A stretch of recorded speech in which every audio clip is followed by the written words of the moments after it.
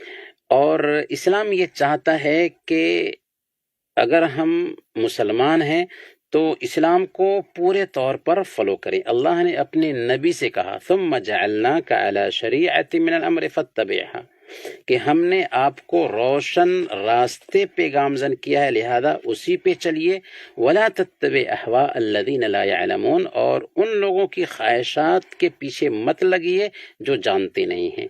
اور اللہ کے نبی صلی اللہ علیہ وسلم نے کلیئر انداز میں کہا کہ لا یؤمن احدکم حتی یکون ہواہ تبعا لما جئت بہ، کہ تم میں سے ایک آدمی اس وقت تک مکمل ایمان والا نہیں ہو سکتا جب تک کہ میری لائی ہوئی شریعت کے تابع اس کی ساری خواہشات نہ ہو جائے۔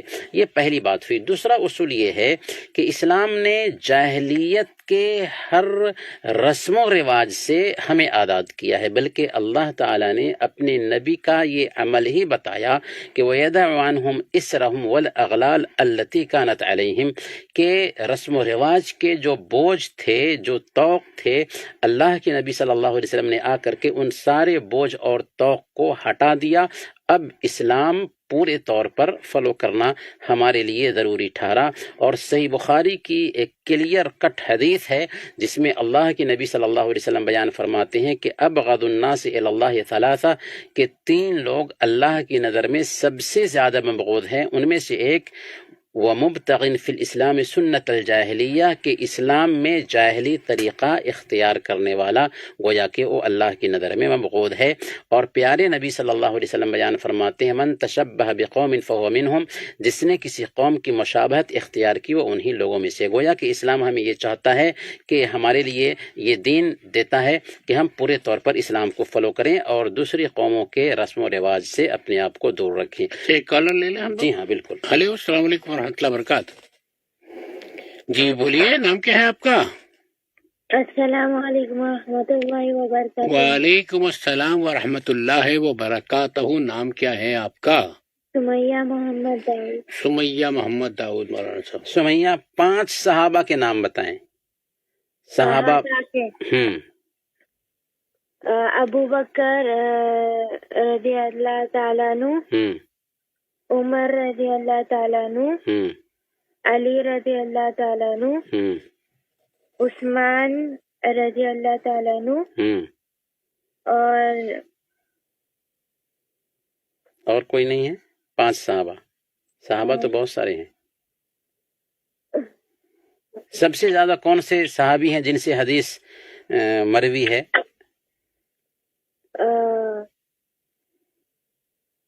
اور کوئی صحابی نہیں ہے؟ عمر رضی اللہ تعالیٰ عنہ۔ نہیں، عمر کا نام تو آپ نے بتا دیا ہے۔ اور کوئی صحابی؟ اور کوئی صحابی ہیں؟ سب سے زیادہ کون سے صحابی ہیں جنہوں نے حدیثیں بیان کی ہیں؟ اللہ کے نبی صلی اللہ علیہ وسلم کی بیویاں صحابیات ہیں؟ جی۔ اچھا، اس کے علاوہ اللہ کے نبی صلی اللہ علیہ وسلم کے بیٹے بھی ہیں، اسی طریقے سے اللہ کے نبی صلی اللہ علیہ وسلم کے داماد ہیں۔ جی، تو کوئی اور ایک نام بتائیے صحابہ میں سے۔ کوئی بھی؟ ہاں کوئی بھی۔ ابو ہریرہ۔ ابو ہریرہ، جی ہاں بالکل، ابو ہریرہ۔ ابو ہریرہ سب سے زیادہ حدیث بیان کرنے والے، تو 5 نام ہو گئے۔ چلیں، بہت زبردست، بہت خوب۔ اور ایک کالر اور بھی ہے ہمارے ساتھ۔ وہی مولانا صاحب ذرا سا 1 منٹ کا وقفہ ہے۔ سامعین کرام، آپ کو ہم بتاتے چلیں کہ آج کے ہمارے اکتوبر کے جو 3 ونر ہیں، ان 3 ونر کے نام میں ایک دفعہ پھر بتا دوں۔ ہماری ریڈیو کویت کی اردو ارشاد کی فیس بک پہ چلنے والی یہ لائیو ٹرانسمیشن آپ دیکھ کر وہ نام دوبارہ دیکھ بھی سکتے ہیں، سن سکتے ہیں، مگر اس وقت میں آپ کو دوبارہ بتاتا چلوں کہ ایک ہیں محمد بلال خان، اور دوسرے ہیں محمد ابو بکر، اور تیسرے ہیں امیرہ عبد الخالق۔ صحیح ہو گیا؟ اور آپ تینوں کو ہم فون کریں گے تو آپ ہم سے رابطہ کیجیے گا. ایک کالر ہے. ہلو السلام علیکم ورحمۃ اللہ. السلام ورحمۃ اللہ وبرکاتہ. کون بات کر رہے ہیں؟ محمد فاضل. کیا حال ہے سر؟ کیسا فاضل بھائی کیا حال چل ہے؟ جی مولانا صاحب. الحمد للہ دعا. صاحب السلام علیکم. وعلیکم السلام ورحمۃ اللہ وبرکاتہ. جی فاضل بھائی، ایک حدیث ہے، صحیح بخاری کی یہ حدیث ہے، جب ایک بندہ بیمار ہو جائے یا سفر میں ہو تو جو عمل وہ بیماری سے پہلے کیا کرتا تھا یا اقامت کی حالت میں کیا کرتا تھا اس کا ثواب اس کے حق میں لکھا جاتا ہے. یہ حدیث ہے. کیا مطلب ہوا اس کا؟ اس کا مطلب ہوا کہ بیماری کی حالت میں جیسے صحت یابی کی حالت میں وہ عبادت کرتا تھا تو بیماری کی حالت میں بھی ویسے ہی لکھی جائے گی اس کے بعد. کیا مطلب کیا ہوا؟ مطلب یہ ہو کہ نیک اعمال اس کے لکھے جائیں گے ویسے حالت میں. اگرچہ نہ کر رہا ہو. جی اگرچہ نہ کر رہا ہو. نہ کر رہا ہو، کبھی بھی کر رہا ہو پھر بھی لکھا جائے گا اس کا عمل. نہیں، بیماری کی حالت میں نہیں کر رہا ہے، بیماری سے پہلے کرتا تھا، بیماری کی حالت میں نہیں کر رہا ہے، گھر پہ تھا کرتا تھا، سفر کی وجہ سے نہیں کر پا رہا ہے، تو کیا ہوگا؟ اس کو اجر ملے گا یا نہیں ملے گا؟ اجر ملے گا. ملے گا اگرچہ نہیں کر رہا ہے.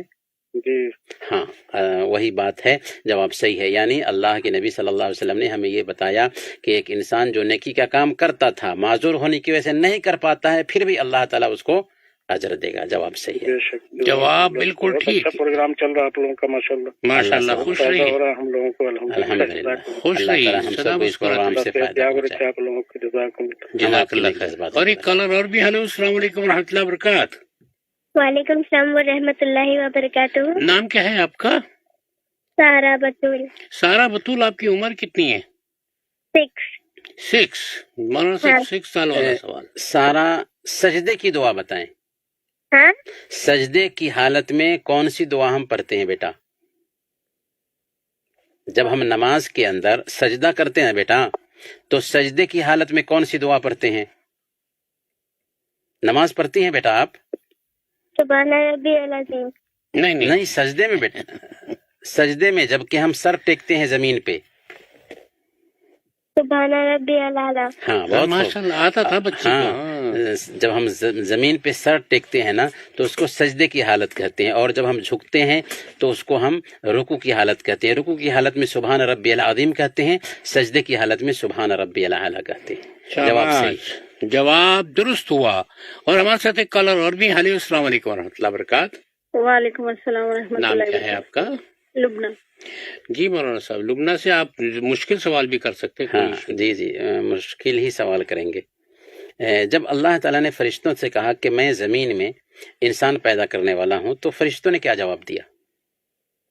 کہ ہم ایسے بندوں کو کیوں پیدا کرتے ہیں جو زمین میں فساد کریں. اچھا ہم لوگ عبادت کرنے کے لیے. ہاں جی، اور خونریزی کریں گے. جواب صحیح ہے. جی بالکل ڈکٹر بتایا انہوں نے. بالکل ماشاءاللہ بہت اچھا سن رہے ہیں. یعنی جی بہت شکریہ. اور وہ کہتے ہیں اکثر بیشتر میں اکثر لوگوں سے یہ ریڈیو پہ بیٹھ کے یہ بات ضرور بول رہا تھا کہ ہم کوشش کرتے ہیں کہ وہ آپ کو سنائے جو آپ سننا چاہتے ہیں. جی ہاں. اور آپ یقین کریں میں آج پوری ذمہ داری کے ساتھ یہ کہہ رہا ہوں مولانا صاحب کے پروگرام کو سننے والے بہت اچھا سن رہے ہیں. سننے والے بہت اچھے ہیں. سماعتیں ہمارے پاس بہت اچھی ہیں الحمدللہ رب العالمین. جی مولانا ہم بات کر رہے تھے کہ ایک کالر اور بھی لے لیتے ہیں. جی ہلو السلام علیکم ورحمۃ اللہ وبرکاتہ. وعلیکم السلام. کیا نام ہے آپ کا؟ اقرا فیروز. اقرا فیروز. جی مولانا صاحب. اقرا فیروز سے ایک چھوٹی سی دعا ہم سنیں گے. آپ ہمیں تشہد کی دعا سنائیے. تشہد کی حالت میں جب ہم سلام پھیرنے کے لیے بیٹھتے ہیں تو ایک دعا پڑھتے ہیں نا بیٹا. تشہد کی دعا یاد ہے آپ کو؟ جی. ہاں سنائیے. التحیات للہ. اعوذ باللہ من الشیطان الرجیم. بسم اللہ الرحمن الرحیم. التحیات التحیات للہ. للہ. ہاں یاد نہیں؟ چلے کوئی بات نہیں ہے. میں دوسرا سوال آپ سے پوچھتا ہوں. ایک سورہ سنائیے بس. بسم اللہ الرحمن الرحیم.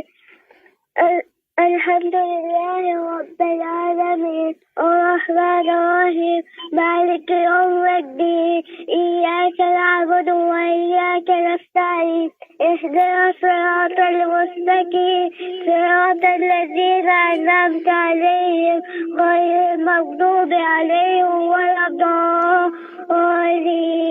ماشاء اللہ. ہاں بہت خوب بیٹا، لیکن تشہد کی جو دعا ہے وہ یاد کرنا ہے امی سے، ٹھیک ہے نا؟ انشاءاللہ. انشاءاللہ. بہت پیاری بچی، ماشاء اللہ. جی مولانا صاحب. ہاں، تو ہم جو ہے نا بات کر رہے تھے کہ مسلم سماج پر ہندوستانی تہذیب کے کیا اثرات ہیں، اس حوالے سے کچھ اصول جان رہے تھے. اسی طرح سے چند اصول میں سے ایک اصول یہ بھی ہے کہ مسلمان جہاں بھی گئے ہیں، مسلمانوں نے اسلام کو اپنی زندگی میں اتارا تھا، اس لیے لوگوں نے ان کو دیکھ کر کے اسلام کو گلے لگا لیا. لیکن جب بر صغیر پاک و ہند میں مسلمان آئے تو سب سے پہلے یہ بات دھیان میں رکھنے کی ہے کہ جب ہم بر صغیر پاک و ہند کہتے ہیں تو اس میں اس وقت کا سارا ہندوستان آ جاتا ہے، جو بنگلہ دیش، پاکستان، ہندوستان کو لے کر کے ہے.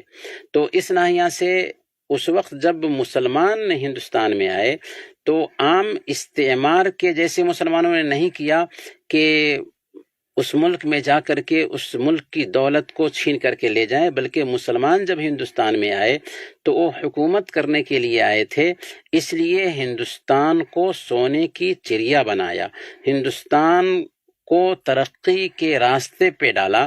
لیکن چونکہ وہ حکومت کرنے کے لیے آئے تھے، اس لیے انہوں نے وہاں کی تہذیب کے ساتھ میں اچھا معاملہ کرنے کے نام سے بہت سارا ایسا کام کیا کہ بالکل اسلام کی پہچان بھی کہیں کہیں پہ جاتی رہی. اسی لیے اکبر نے باضابطہ دین الہی جو شروع کیا تھا، اس کا بھی اثر دراصل یا اس کا بھی مقصد دراصل یہی تھا کہ مذہبی رواداری قائم کی جائے. حالانکہ وہ حد سے زیادہ جب بڑھ گیا تو اس کا اثر غلط ہوا، اسی لیے مسلمانوں نے اس دین اکبری کی مخالفت کی تھی.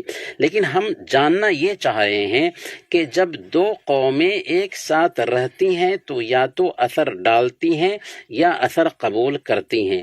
ہم جب اس ملک میں رہے تو اثر ڈالا بھی اور اثر قبول بھی کیا. آج ہم یہ نہیں جانیں گے کہ کیا اثر ڈالا تھا، لیکن کیا اثر قبول کیا اس کی ایک ہلکی سی جھلک جانیں گے. اللہ اکبر، اللہ اکبر. ایک کالر ہے. ہلو، السلام علیکم ورحمۃ اللہ وبرکاتہ. وعلیکم السلام. جناب نام کیا ہے آپ کا؟ محمد فرقان. فرقان بھائی. جی مولانا صاحب. محمد فرقان بھائی، آپ سے ایک ہلکا سا سوال ہے کہ ہماری شریعت میں کیا رسپیکٹ کا سجدہ تعظیمی اس کو کہتے ہیں، کیا جائز ہے؟ جی نہیں. جی نہیں، جواب صحیح ہے. جی بہت شکریہ آپ کا فرقان بھائی. اور ایک کالر اور بھی. ہلو، السلام علیکم ورحمۃ اللہ وبرکاتہ. وعلیکم السلام. نام کیا ہے آپ کا؟ سعد راؤ. سعد راؤ. مولانا صاحب. سعد، ایمان کے پیلرز کتنے ہیں؟ یہ تو پتہ ہے ان کو. 5. کون کون سے؟ پہلا شہادت. غلط. ایمان کے پیلرز 5 نہیں بلکہ 6 ہیں. ایمان دل میں ہوتا ہے، اس کے پیلرز 6 ہیں. کون کون سے ہیں؟ کلمہ شہادت. نہیں بیٹا. نماز. نہیں بیٹا. چلیں کوشش کریں. ابھی ایمان دل میں ہوتا ہے، کیا کیا چیزیں ہوتی ہیں؟ ایمان کے 6 پیلرز ہیں. اللہ پہ ایمان کرنا. ہاں. ہاں. فرشتوں پہ ایمان رکھنا. فرشتوں پہ ایمان لانا. ہاں. اور کتاب. ہاں. کتابوں میں ایمان لانا. اور رسولوں پہ ایمان رکھنا. رسولوں پہ ایمان رکھنا. ہاں. اور آخرت کے دن پر ایمان رکھنا. اور اچھی بری تقدیر پہ ایمان رکھنا. یہ 6 ایمان کے پلرز ہیں، اور اسلام کے پلرز 5 ہوتے ہیں: کلمہ شہادت کی گواہی دینا، نماز قائم کرنا، زکوٰۃ دینا، رمضان کے روزے رکھنا، اور طاقت ہو تو زندگی میں 1 مرتبہ حج کرنا۔ اسلام کے پلرز میں، ایمان کے پلرز میں فرق یہ ہے کہ اسلام کے جو پلرز ہیں یہ 5 ظاہر میں جب ہم کرتے ہیں تو دکھ رہے ہوتے ہیں، لیکن ایمان کے جو پلرز ہیں وہ اندر دل میں ہوتے ہیں، ظاہر نہیں ہوتے۔ جی جواب صحیح ہے۔ چلیں جواب صحیح ہے۔ ہمارے سعود راؤ کو یاد رہتا مگر پتہ نہیں کیسے بھول گئے، سمجھ میں نہیں آیا۔ ہیلو، السلام علیکم ورحمۃ اللہ وبرکاتہ۔ السلام علیکم۔ وعلیکم السلام۔ نام کیا ہے آپ کا؟ جی ثنا ہے۔ جی مولانا صاحب۔ جی ثنا بہن، جی ایک آدمی نے اللہ کے نبی صلی اللہ علیہ وسلم سے پوچھا کہ اگر میں نیکی کروں تو کیسے پتہ چلے گا کہ میں نے اچھا کام کیا ہے، اور اگر برائی کروں یا گناہ کا کام کروں تو کیسے پتہ چلے گا کہ میں نے گناہ کیا ہے؟ تو اللہ کے نبی صلی اللہ علیہ وسلم نے کیا جواب دیا؟ آپ نے پروگرام سنا ہے آج؟ جی جی سر، جی سنیے میں۔ ہاں، تو اللہ کے نبی صلی اللہ علیہ وسلم نے کیا جواب دیا ان کو جنہوں نے کہا تھا کہ اگر میں نیکی کا کام کروں تو کیسے پتہ چلے گا کہ میں نے نیکی کا کام کیا ہے، برائی کا کام کروں تو کیسے پتہ چلے گا کہ میں نے برائی کا کام کیا ہے؟ نیکی کا کام کرے تو سکون ملتا ہے، برائی کا کام کرے تو ندامت ہوتی ہے۔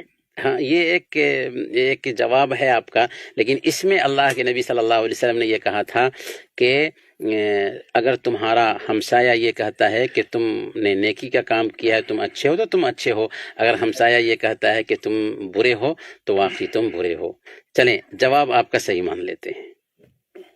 شکریہ، جزاک اللہ خیر۔ ایک کالر اور بھی ہمارے ساتھ۔ ہیلو، السلام علیکم ورحمۃ اللہ وبرکاتہ۔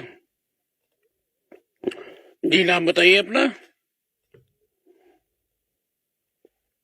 چلے مولانا صاحب، وہ ٹاپک رہی۔ تو ہمارا جو اصل ٹاپک ہے کہ ہندوستانی تہذیب کا مسلم سماج پر کیا اثر ہوا، تو اس میں سے سب سے پہلے نمبر پر ہم یہ دیکھ سکتے ہیں کہ ہندوستانی تہذیب میں یہ ہے کہ پریشانی میں بہت ساری ہستیاں ہیں جن سے مدد مانگی جاتی ہے۔ عجیب طریقے سے مسلم سماج میں بھی یہ روایت آئی کہ بہت ساری ہستیاں ہیں جن سے مدد مانگنے کا تصور آ گیا، حالانکہ اللہ فرماتا ہے امن یجیب المضطر اذا دعا، کون ہے جو پریشان حال کی پریشانی دور کرے، گویا کہ اللہ تعالیٰ کے علاوہ اور کوئی پریشانی دور نہیں کرتا۔ اسی طریقے سے ہم دیکھتے ہیں کہ ہندوستانی تہذیب میں بدفعلی کا تصور پایا جاتا ہے اور نحوست کا تصور پایا جاتا ہے، جبکہ اسلام یہ کہتا ہے کہ لا عدوى ولا طیرۃ ولا حامۃ ولا سفر، اور اللہ کے نبی صلی اللہ علیہ وسلم نے یہ بیان فرمایا کہ الطیرۃ شرک، بدفعلی لینا شرک ہے۔ جیسے راستے سے بلی گزر جائے تو ہندوستانی تہذیب میں اس کو نحوست کی علامت سمجھا جاتا ہے، جبکہ اسلام نے اس طرح کی کوئی چیز کو قبول نہیں کیا۔ اسی طریقے سے ہم دیکھتے ہیں کہ سلام کرتے وقت ہندوستانی تہذیب میں جھکا جاتا ہے۔ اللہ کے نبی صلی اللہ علیہ وسلم نے بیان فرمایا، جبکہ آپ سے پوچھا گیا کہ ہم میں سے ایک آدمی کسی سے ملتا ہے تو کیا اس کے سامنے جھکے، تو اللہ کے نبی صلی اللہ علیہ وسلم نے کہا کہ نہیں جھکنا ہے۔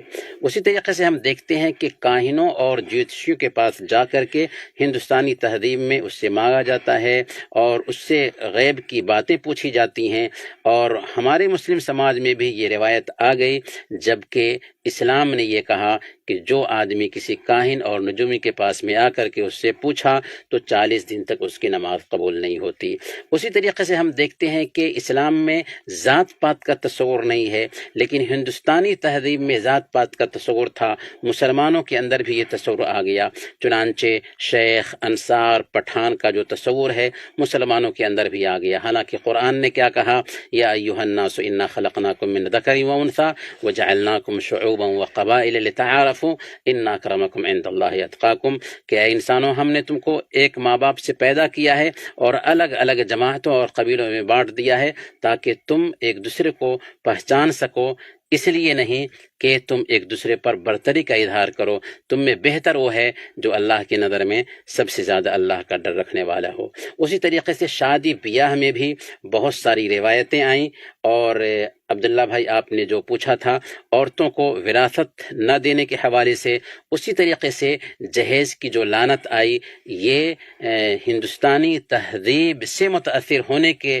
نتیجے میں مسلمانوں کے اندر جہیز کی لعنت آئی۔ لہذا اگر ہم صحیح طریقے سے اسلام کو فالو کرنا چاہتے ہیں تو جہیز کی اس لعنت کو اپنے سماج سے ختم کریں، اسی طریقے سے بہنوں کو وراثت میں ان کا حصہ دیں۔ اسی طریقے سے ہندو تہذیب میں دیور اور بہنوئی سے مذاق ایک نارمل سی چیز سمجھی جاتی ہے، یہاں تک کہ جو رشتہ دار کی عورتیں ہوتی ہیں ان سے بے حجابی پائی جاتی ہے۔ یہ چیز مسلمانوں کے اندر بھی آ گئی کہ دیور اور بہنوئی سے بے حجابی آنے لگی، اور عجیب طریقے سے ان سے معاملہ کیا جانے لگا، حالانکہ اللہ کے نبی صلی اللہ علیہ وسلم سے پوچھا گیا تھا کہ ایک عورت کے پاس اگر کوئی خلوت اختیار کرتا ہے تو اس کا کیا حکم ہے، تو اللہ کے نبی صلی اللہ علیہ وسلم نے اس سے منع کیا۔ اور جب پوچھا گیا کہ ارأیت الحم، یعنی اگر ایک عورت اپنے دیور کے ساتھ میں خلوت اختیار کے تو اس کا کیا حکم ہے، آپ نے فرمایا کہ الحم والموت، کہ دیور تو موت ہے۔ دیور موت ہونے کا مطلب کیا ہوا کہ عورت کو موت قبول کر لینی چاہیے لیکن دیور سے پردہ ترک نہیں کرنا چاہیے۔ تو یہ جو اسلامی تہذیب ہے، ہندوستانی تہذیب سے متاثر ہونے کی وجہ سے بہت ساری چیزیں ہمارے سماج میں آ گئیں۔ اور ایک آخری جو نقطہ ہے جس کی طرف ہم اشارہ کرنا چاہیں گے، بیوہ کی شادی ہے۔ ہندوستانی تہذیب میں بیوہ کی شادی کو عیب سمجھا جاتا تھا، آج ہم نے بھی بیوہ کی شادی کو عیب سمجھا، جس کی وجہ سے یہ ہو رہا ہے کہ عورتوں کا اگر شوہر مر جاتا ہے تو وہ اپنے بچوں کے ساتھ اپنے سماج میں گھٹ گھٹ کر جیتی ہے، اپنے بچوں کو بہت تکلیف سے پالتی ہے، کوئی دیکھنے والا بھی نہیں ہوتا اور اس کی شادی بھی نہیں ہوتی، جس کی وجہ سے پریشانی جھیلتی ہے۔ ہمارے کہنے کا مطلب یہ ہے کہ اسلام ایک مکمل نظام حیات ہے، اور جہاں کہیں بھی ہم رہیں ہمیں چاہیے کہ اسلام کی ساری تعلیمات کو اپنی زندگی پہ اتاریں۔ اسلام ہمیں اس بات کی تاکید کرتا ہے کہ ہم داعی بنیں، ہم دینے والی قوم بنیں، ہم لینے والی قوم نہ بنیں۔ ہم جہاں بھی جائیں اسلام کی تعلیمات پر عمل کریں، اسلام کی تعلیمات ہماری زندگی میں ہو، اور جب ہماری زندگی میں اسلام آتا ہے تو عجیب طریقے سے اس کا اثر دوسروں پہ ظاہر ہوتا ہے، اور اسلام کی یہی تعلیم ہے جو ہمیں اس بات پر آمادہ کرتی ہے کہ ہم اسلام کو فالو کریں تاکہ اسلام کا اثر ہماری زندگی پہ ظاہر ہو۔ ماشاء اللہ، سبحان اللہ۔ مولانا صاحب آپ کا بہت بہت شکریہ۔ ہمارا آج کا وقت ہوا چاہتا ہے، مگر وہی کہ اسلام آج کی باتوں کا موضوع کا جو ہم لوگ یہ مطلب نکالیں گے وہ اتنا ہے کہ پوری زندگی کا نچوڑ ہی اسلام ہے۔ دین اسلام آپ کو رہنے سہنے اور تہذیب کا راستہ دکھاتا ہے۔ وقت تک کے لیے اجازت دیجیے، اللہ حافظ۔